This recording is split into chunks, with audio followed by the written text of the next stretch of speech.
কিন্তু আমি চ্যালেঞ্জ করছি, আমি বেঁচে থাকলে মমতা বন্দ্যোপাধ্যায় চূড়া ফুলের জিরো করব, জিরো করব, জিরো করব। আর ওই করিমপুরে লাট হওয়া নেতা জয়প্রকাশ মজুমদার, ও আমার কাছে রাজনীতিতে নকলযোগ্য না। একটা লোকের লাট খেয়ে সে তৃণমূলের নেতাদের হাতে পায়ে ধরে সহকারী সভাপতি হয়ে বড় বড় লেকচার মারছে। আবার আরেকজন আছে, তার কথা তো বলতেই আমার ঘৃণা লাগে, কুণাল ঘোষ না ছিনাল ঘোষ। এই কুণাল ঘোষ বলছে ক্ষমতা থাকলে ব্রিগেডে করে দেখা। হ্যাঁ কুণাল ঘোষ, হ্যাঁ মমতা ব্যানার্জি, আমাদেরকে আগামী জানুয়ারি মাসে আমি ব্রিগেড ময়দানে সভা করে দেখাবো। তোমাদের রাজনৈতিক মৃত্যু ঘণ্টা সেদিন বাজিয়ে দিব কলকাতার ব্রিগেড। পাল্লা হুমায়ুন কবিরকে রুখে দিবা। আমি তারিখ ঘোষণা করছি না, 31শে জানুয়ারির আগেই হবে। জানুয়ারি মাস তো আর হতে দেব না, কারণ আপনারা জানেন ব্রিগেড মাঠটা সেন্ট্রাল গভর্নমেন্টের আন্ডারে, তাদের এনওসি নিতে হবে। এনওসি তো অনেক কিছু আটকাবার চেষ্টা করবে, সে আমি নিশ্চয়ই চেষ্টা চরিত্র করে যদি আমি এনওসি পাই ব্রিগেডে। আপনি এক সময় মমতা ব্যানার্জিকে কি বলেছিলেন? চোরের রানী বলেছিলেন। সারদাতে যখন আপনি 3.5 বছর জেল খেটেছিলেন, তখন মমতা বন্দ্যোপাধ্যায়ের গ্রেপ্তার চেয়েছিল। কে চেয়েছিল? হুমায়ুন কবির চেয়েছিল না কোনো মুসলিম চেয়েছিল? আপনি কুণাল ঘোষ চেয়েছিলেন।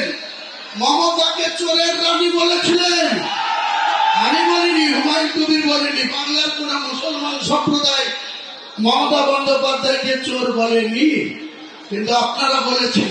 আর মমতা বন্দ্যোপাধ্যায় এত মনোবলিতে ভরা, যে যত বেশি গাল দেবে তার অত বেশি প্রমোশন হবে মমতা ব্যানার্জির কাছে। যে যত বেশি ওকে গাল দেবে মমতা ব্যানার্জি। বুদ্ধবাবু আজকাল পৃথিবীতে নেই। বুদ্ধবাবু আপনার মতো 11 বছর মুখ্যমন্ত্রী ছিল, আর জ্যোতিবাবুর মন্ত্রিসভায় দীর্ঘদিন পুলিশ মন্ত্রী, অন্যান্য সাংস্কৃতিক দপ্তরের মন্ত্রী ছিল। তার কি অবস্থা? তার একটা মাত্র মেয়ে, তার স্ত্রীর নাম মীরা ভট্টাচার্য। তিনারা কোন জায়গায় থাকতেন? বালিগঞ্জ একটা সরকারি ছোট্ট ফ্ল্যাটে, যেখানে কংগ্রেস নেতা প্রদীপ ভট্টাচার্য থাকে, বুদ্ধবাবু থাকতেন। আজকে আপনি বলেন 77 প্রতীক 30B হরিশ স্ট্রিটে আপনার কতটা, আপনার বাবার নামে কতটা সম্পত্তি ছিল? মানুষের ভোট দিয়ে মুখ্যমন্ত্রীর চেয়ারে বসে আপনার পরিবারের প্রত্যেকটা সদস্য ফুলে ফুটে একদম আকাশ ছোঁয়া জায়গায় পৌঁছে। আপনি বাংলার মানুষের যেদিন 13 মে 2011 বুদ্ধবাবুদের পরাজয় ঘটেছিল, 7 দিন পরে 20শে মে আপনি বাংলার মুখ্যমন্ত্রী হয়েছিলেন। সেদিন বাংলার মানুষের মাথা পিছু আয়ের কত ছিল? টোটাল আয় কত? ঋণ কত ছিল? 1,96,000 কোটি। আপনি খেলা, মেলা, পুজো, বিভিন্ন উৎসব আর আপনার মনের মতো করে রং তামাশা করে আজকে আপনি 7.5 লক্ষ কোটি টাকা ঋণের বোঝা বাংলার মানুষের ফলে চাপিয়েছেন। আপনাকে জবাব 2026-এ বাংলার মানুষ দেবে। একইভাবে আমি বিজেপিকে সতর্ক করছি। আপনি যখন বলছেন যে কটা মুসলিম এমএলএ জিতে আসবে 26-এ, তাদের চ্যাংদোলা করে আপনি নাকি রাস্তায় ফেলবেন। আমিও লিডার অফ দ্য অপোজিশনকে চ্যালেঞ্জ করছি, আমরা জিতে যাব এবং অধিকাংশই আমার দলের যদি 200টা সিটে লড়ি, 100টা সিট গ্যারেন্টি জিতে যাব। সেখানে হয়তো 70 মুসলিম থাকবে, 30টা হিন্দু থাকবে। আপনার বাবা শিশির বাবুর ক্ষমতা থাকলে আমার হাত দিয়ে দেখবো আপনি কত বড় পালোয়ান। বাংলা মেদিনীপুরের ছেলে, আমিও মুর্শিদাবাদের ছেলে।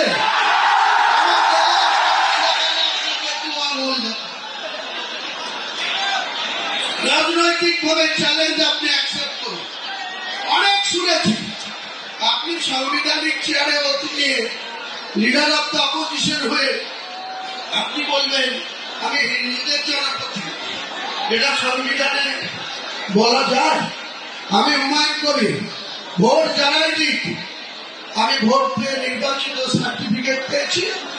মুর্শিদাবাদ সহ বাংলা 11.5 কোটি মানুষের 294 জন এমএলএ, তারা 11.5 কোটি মানুষের জনপ্রতিনিধি। আমি হয়তো বেশি আমার 69 ভরতপুরকে প্রায় উঠে দিই, কিন্তু আমাদের কর্তব্য বাংলার আপামর সব ধরনের মানুষের জনপ্রতিনিধি হচ্ছে 294 জন, 42 জন হচ্ছে সাংসদ, আর রাজ্যসভার সাংসদ আছে এই রাজ্যে 13 না 14। তাহলে আপনারা শুধু মানুষের সঙ্গে মিথ্যাচার করবেন। মুসলমানদেরকে আমাদের একজন বলছিলেন, আমাদের মেদিনীপুরে পশ্চিমের সভাপতি, মুসলমানদেরকে আপনি বলছেন দুধের গায়ে। কি দিয়েছেন মুসলমানদের আপনি? কিছু মুসলমান আছে 1 মাস ব্যাপী রোজা রাখার পর আমাদের খুশির ঈদের জন্য গোটা বাংলা না গোটা ভারতবর্ষে জামা মসজিদ থেকে শুরু করে ভারতবর্ষের মুসলিমরা পুরুষ মানুষরা ঈদের ময়দানে নামাজ পড়তে যায়। সেখানে কোথাও মহিলাদের এন্ট্রি নেই। 10 বছরের নিচে বাচ্চারা যায় খুশির ঈদে, কিন্তু প্রাপ্তবয়স্ক কোন মহিলা ঈদের ময়দানে যাওয়া নিষেধ আছে।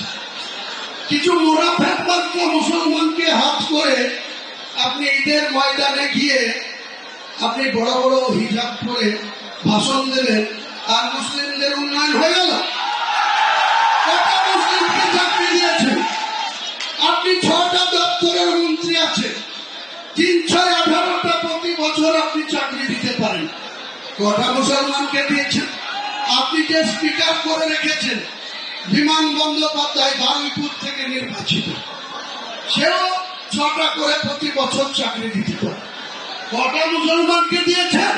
শুধু মুখে মুসলমানদের ভালোবাসা। মুসলমান এত বোকা নেই, মুসলমান আজ মূর্খ নেই, মুসলমান অনেক শক্তিশালী জায়গায় পৌঁছেছে। একটা কথা আছে না কবিগুরু, তোমাকে বধিবে যে গোকুলে বাড়িছে সে। মুসলমানরা তোমাকে জবাব দেবে। ওয়েট করেন মুখ্যমন্ত্রী, আর আপনার পালোয়ান ভাইপুকেও বলুন যত খুশি আইপ্যাকের লোককে পাঠান, আর যে 3 মাস বাকি আছে লুটে নিন, যা পারবেন লুটে নিন। 3 মাস পরে আর আপনাদের আইপ্যাকের কাছে কেউ যাবে যাওয়া বন্ধ করে দেবে। মুর্শিদাবাদে এখন থেকে বন্ধ হয়ে যাবে, আর রাজ্যেও বন্ধ করে দেবে। আর আপনার আইপ্যাক আছে, আপনি যে টাকা খরচ করে আইপ্যাককে রেখেছেন। এর আগে একজন প্রধান কিশোর, তেনাকে 2020 সালে 100 কোটি টাকা চুক্তি করে নিয়ে এসেছিল। সেই প্রধান কিশোর আপনাকে 3য়বারের জন্য মুখ্যমন্ত্রী পদে বসিয়েছিল। 100 কোটি দেওয়ার কথা ছিল, তা 2/3 দিয়েছেন, 1/3 দেননি। সে ঘোষণা করে চলে গেছে।